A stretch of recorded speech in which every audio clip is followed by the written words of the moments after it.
حضرت بلال جناب عمر سے ملنے آئے۔ جب بلال دروازے سے داخل ہوئے تو فاروق اعظم نے کرسی چھوڑ دی، ہاتھ باندھ کے کونے میں کھڑے ہو گئے۔ کالا رنگ، نام لکھنا نہیں جانتے، کسر و کسرہ کو خاطر میں نہ لانے والے عمر بلال کے سامنے کھڑے ہو گئے۔ لوگ کہنے لگے، عمر کون آ رہا ہے جس کے لیے آپ کا یہ استقبال ہے؟ حضرت بلال آئے، کہنے لگے، امیر المومنین کیا کر رہے ہیں؟ عمر نے بازو پکڑا اور اپنی کرسی پر بٹھایا۔ حضرت بلال کہنے لگے، حضور میں غلام ہوں، مجھے تو طریقے بھی نہیں آتے ان کرسیوں پر بیٹھنے کے، میں غریب ماں کا بیٹا، غلام باپ کی اولاد ہوں۔ حضرت عمر کہنے لگے، بلال تو غلام تھا، لیکن جب سے تو مصطفیٰ صلی اللہ علیہ وآلہ وسلم کا غلام بنا ہے تو ہمارا امام بن گیا ہے، اب تو امام ہے رسول کی امت کا۔ فرمایا،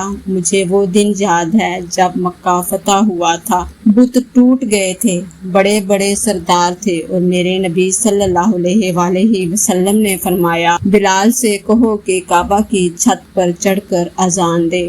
لوگوں نے کہا، حضور کسی اور کی ڈیوٹی لگا دیں، تو آپ صلی اللہ علیہ وآلہ وسلم نے فرمایا، چپ کرو، بدر میں مار کھا کے اذان پڑھے تو بلال، احد میں پتھر برسے اذان پڑھے تو بلال، تپتے صحراؤں میں پتھر کھا اذان پڑھے تو بلال، بلاؤ۔ اور آج اگر اللہ نے عزت دی تو میں لوگوں کو دیکھ کر بلال کو عزت نہ دوں۔ فرمایا، کوئی اوپر نہیں چڑھے گا، ابو بکر بھی نیچے، عمر بھی نیچے، عثمان و علی، طلحہ، زبیر بھی نیچے۔ آج یہ حبشی غلام کعبہ کی چھت پر چڑھے گا اور میں دنیا کو بتاؤں گا کہ عزت اسی کے پاس ہوتی ہے جو رسول اللہ صلی اللہ علیہ وآلہ وسلم کا غلام بنتا ہے۔